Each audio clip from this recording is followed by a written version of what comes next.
First question में आपने एक ए पी कंसीडर करना है। इसमें आपको फर्स्ट टर्म 7 दी हुई है। आपने कॉमन डिफरेंस निकालना है। कॉमन डिफरेंस के लिए आप सेकंड में से फर्स्ट टर्म को माइनस करोगे, आप फर्स्ट में से सेकंड कभी भी माइनस नहीं करोगे। So it is second minus first, that is 12 minus 7, that comes out to be 5। आपने 35 टर्म्स का सम फाइंड करना है। So number of terms are 35 and sum का जो फॉर्मूला होता है ए पी में, ये S equal to n/2 twice of a plus n-1 into D के बराबर होता है। नंबर ऑफ टर्म्स आपको पता है, that is 35। First term that is 7, again n की जगह 35, कॉमन डिफरेंस 5। सॉल्व करोगे तो आपको आंसर मिलेगा, डेट इज़ 3220। इस क्वेश्चन में आपने दो पार्ट सॉल्व करने हैं। सबसे पहले आपने कॉमन डिफरेंस निकालना है, तो आपने सेकंड में से फर्स्ट टर्म को माइनस किया है। It comes out to be -6। Number of terms यहाँ पर 30 है आपके पास। आपने सम निकालना है, n की जगह 30, first term that is 27, n की जगह again 30, common difference that is -6। आप सॉल्व करोगे तो आपको आंसर मिलेगा, डेट इज़ -1800। थर्ड क्वेश्चन में आपने 117 और 891 के बीच में नंबर्स फाइंड करने हैं जो 7 से डिविजिबल है।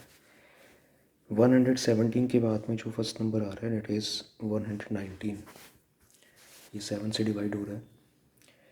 आपने 891 को 7 से डिवाइड करना है।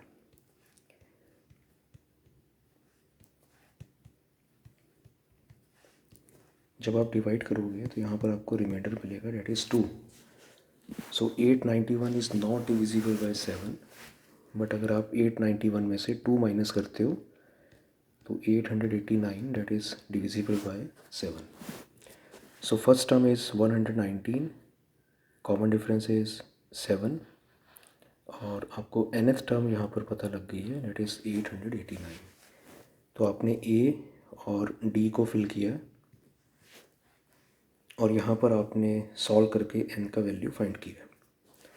सम का formula that is n/2 twice of a n-1 into common difference.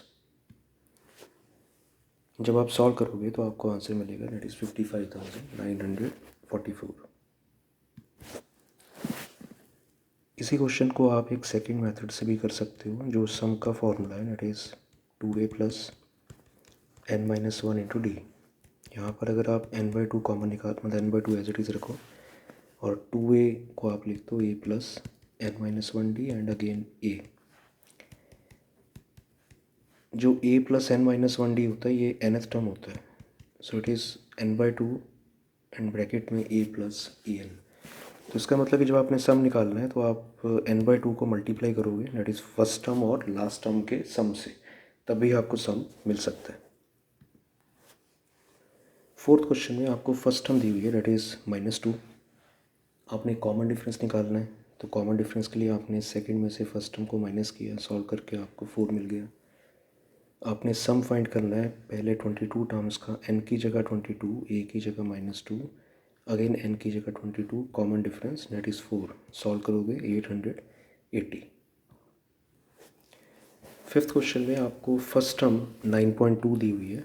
आपने कॉमन डिफरेंस निकालना है, तो आपने सेकंड में से फर्स्ट टर्म को माइनस करना है, दैट इज़ 3.1। तो यहाँ पर सम आपको ऑलरेडी दिया हुआ है, तो आपने नंबर ऑफ़ टर्म्स को पता करना है। a की जगह 9.2, d की जगह कॉमन डिफरेंस। जब आप सॉल्व करोगे तो सॉल्व करके ये इक्वेशन आपको मिलेगा। आपने 31 और -32,490 मल्टीप्लाई करना है, और इसके जब आप फैक्टर्स तैयार करोगे तो आपको दो फैक्टर्स मिल रहे हैं, 1083 एंड 930। अगर आप इन दोनों को माइनस करते हो तो आपको 153 मिलता है, और अगर मल्टीप्लाई करोगे तो यही रकम आपको मिलेगी। जब आप फैक्टर्स बना लेते हो तो उसके बाद में जब आप कॉमन निकालते हो तो आपको n का वैल्यू, दो वैल्यूज़ मिल रही हैं, एक 30 मिल रहा है और ये वाली वैल्यू मिल रही है। यहाँ पर नेगेटिव केस पॉसिबल नहीं है, सो n का आप 30 वाला वैल्यू एक्सेप्ट करोगे। सो number of terms is 30। Six question में आपको सम n टर्म्स का दिया हुआ है। आपने जब भी Sn आपको इस तरह से मिलता है, तो अगर आपने nth टर्म निकालनी है तो उसके लिए फॉर्मूला होता है s of n minus s of n-1।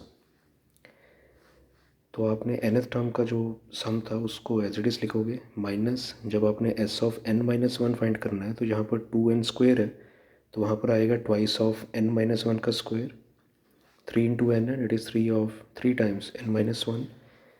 पहली रकम आप एज इट इज़ लिखोगे, यहाँ पर n माइनस वन का स्क्वायर है, जब आप ओपन करोगे और कैंसिल वगैरह करोगे तो यहाँ पर आपको आंसर मिलेगा 4n+1। ये nth टर्म आपको मिली है 4n+1। तो आपने जो फाइंड करना है वो 7 टर्म है, तो n की जगह आप 7 फिल कर दो, 4 into 7 that is 28 +1 that comes out to be 29।